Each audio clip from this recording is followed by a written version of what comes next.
Driver Subrahmanyam హత్య కేసులో ప్రధాన నిందితుడు అనంతబాబును వెంటనే అరెస్టు చేయాలని దళిత సంఘాల నేతలు డిమాండ్ చేశారు. కాకినాడ ఇంద్రపాలెం అంబేద్కర్ జంక్షన్ వద్ద బైఠాయించి నిరసన తెలిపారు. దళితుడిని హత్య చేసిన నిందితుడికి కొమ్ము కాస్తున్న జగన్ దళిత ద్రోహి అంటూ నినాదాలు చేశారు. అనంతబాబును అరెస్టు చేయడంతో పాటు ఎమ్మెల్సీ పదవి నుంచి తప్పించాలని డిమాండ్ చేశారు.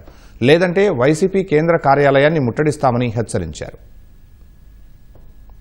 కాకినాడ జిల్లా నడిబొడ్డులో ఉన్నటువంటి ఈది సుబ్రహ్మణ్యాన్ని చంపేసి వారి ఇంటికి తీసుకొచ్చి వాళ్ళ తల్లిదండ్రులకు నీ కొడుకుని చంపేసాం, తీసుకెళ్లి సమాధి చేసుకోండి అని చెప్పారు.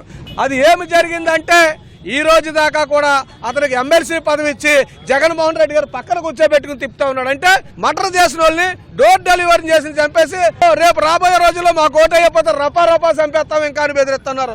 గొర్రె పోతులు వేసినట్టు వేసేస్తామని బెదిరిస్తున్నారు. ఇంత భయంకరమైన రాష్ట్రంలో మనం ఉన్నామనడానికి ఇదే నిదర్శనం. మేము ఒకటే చెప్తున్నాం, వైఎస్ఆర్ పార్టీ జగన్మోహన్ రెడ్డి గారికి హెచ్చరిస్తా ఉన్నాం. దళితులందరి తరఫున, ఆంధ్రప్రదేశ్ లో ఉన్న మాలలందరి తరఫున జగన్మోహన్ రెడ్డి గారు ఎమ్మెల్సీ అనంతబాబుని మీ పార్టీ నుంచి సస్పెండ్ చేయాలా, వాళ్ళ ఆవిడ్ని మీరు ఎక్కడైతే దాస్తారో పోలీసులకు అప్పచెప్పాలా, చట్టరీతిగా చట్టం తాను పని చేసుకుంటుంది, మీరు దళితులకు న్యాయం చేసిన వాళ్ళు అవుతారని చెప్పి జగన్మోహన్ రెడ్డిని హెచ్చరిస్తూ 1-2 రోజుల్లో కానీ